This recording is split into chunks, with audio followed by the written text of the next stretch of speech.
Don't act like you forgot. Hello babes, welcome back to the channel. If you are new, welcome.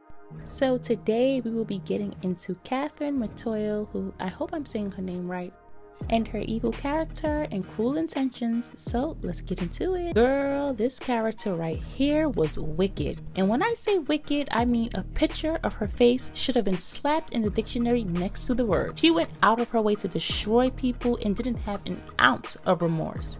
Cruel Intentions was a very fitting title for this movie and this character. This girl was psychotic.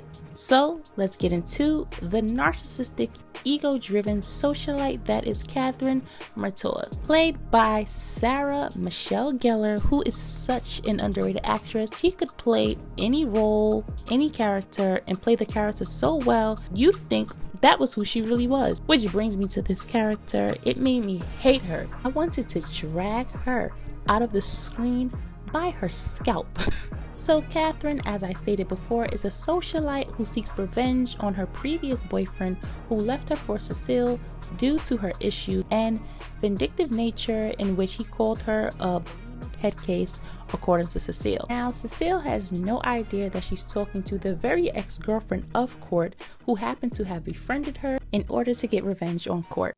None other than Cecile Caldwell. So that's what this is all about.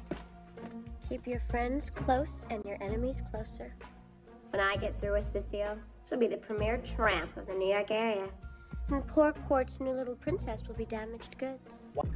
Kathryn had a Jezebel spirit. She wanted to ruin the lives of people who she deemed a threat and wouldn't stop until she wreaked havoc and destruction to those around her. She possessed the same characteristic traits as Jezebel, using manipulation, seduction, hatred, calculation, and more. She had absolutely no redeeming qualities whatsoever, unlike other villains or mean girls in other movies or TV shows. Cecile didn't even know she existed, so not only was her behavior beyond psychotic, but it was obsessive. Rumor has it that you went on a date with Court Reynolds. I hear he's very nice. He's all right. He kept talking about this bulimic head case he dumped over the 4th of July. Really? You. Court's invited me to the Hamptons for Labor Day weekend. That's great. You think so? But let's get back to the plot of the movie. Kathryn sets up a wager with her deviant, sex-obsessed stepbrother in order to break Cecile and lose her innocence to him and ruin her reputation. Sebastian realizes he wants something that will be harder to achieve, and that is to get Annette, who plans on waiting till marriage to give herself to a man, and is the daughter of their school's new headmaster, and Sebastian plans on getting her to break that rule. If Kathryn wins, she gets Sebastian's vintage Jaguar SK 140.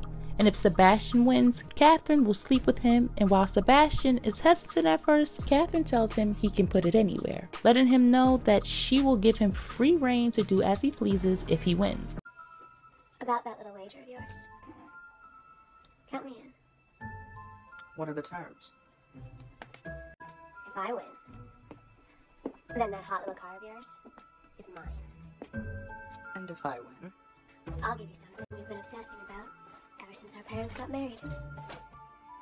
Be more specific. In English, I'll fuck your brains out.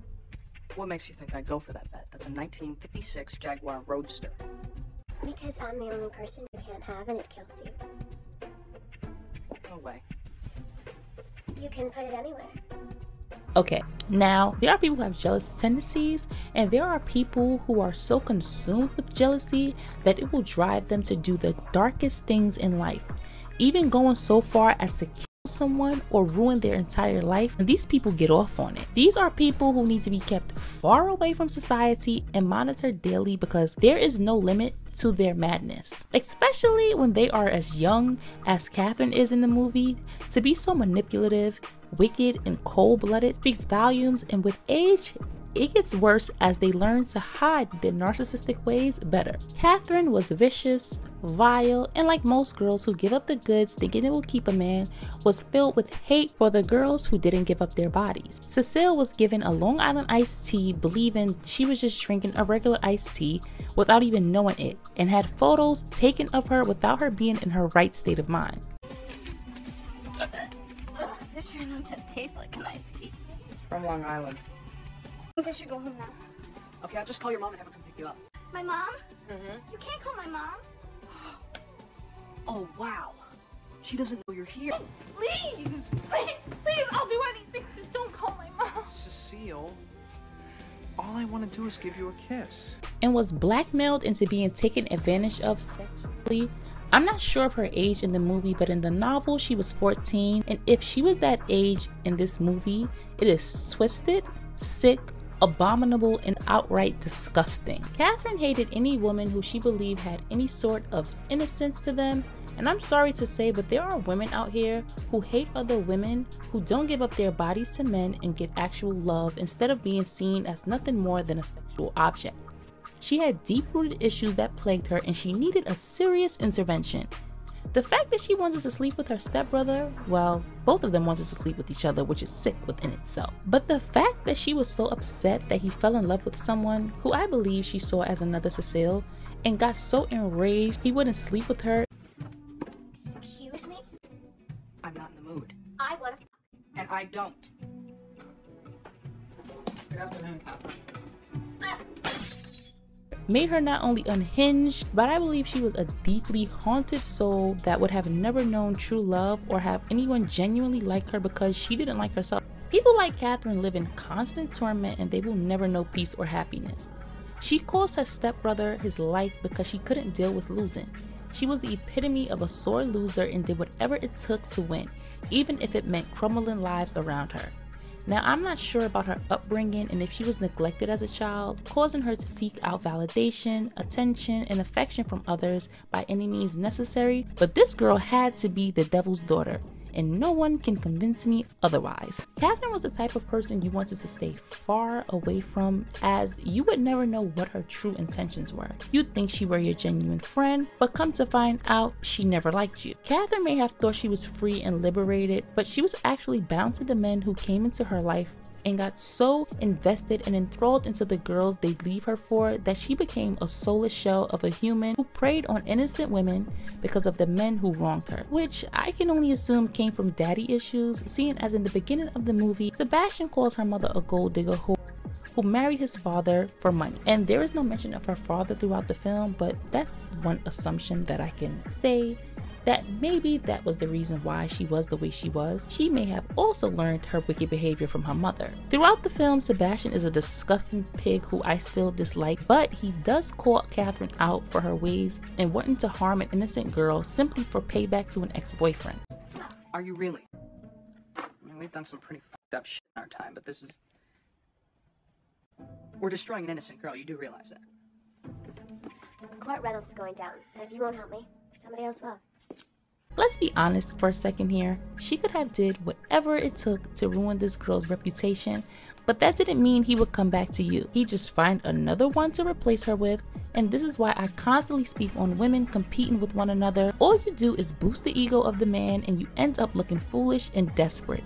And no self-respecting man or woman wants a desperado. Only an insecure person does because it feeds what very little confidence they have in themselves. At the end of the film, like a sociopath, she has penned a speech where she speaks of her late stepbrother as though she loved him and didn't seek out to hurt the innocent people who had nothing to do with her wicked games. Kathryn is distracted by the crowd getting up and walking away from her speech and proceeds to walk out to see what seems to be all the ruckus, only to come to find out that she's been found out, with the publishing of Sebastian's journal airing her out. And like a true narcissist, she begins to cry, not because she has remorse, oh no, it's because she got caught and knew her mask had been lifted and she could no longer hide behind the fake image.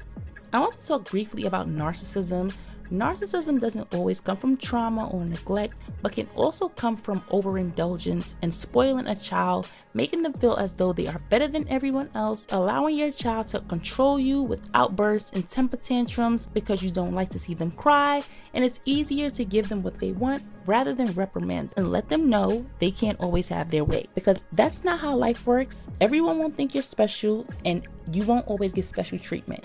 And this is what causes adults to be narcissistic. Now, although Kathryn was a nefarious heifer Her wardrobe was superb, and that cannot be denied. All of her looks were looks. She just screamed luxury and high class from the beginning of the movie to the end. She had great posture, her clothes were elegant, although she wasn't. Well, on the outside, people may have thought that she was elegant, however, she wasn't. And she knew the clothes were just as important as being physically beautiful. And that is it for this video, guys. I hope you guys enjoyed this video. Let me know below what are your thoughts on this movie and how you felt about Miss Evil Knievel, Kathryn. And I will catch you guys in the next video. Don't forget to comment, like, share, and subscribe. And I will catch you guys in the next one.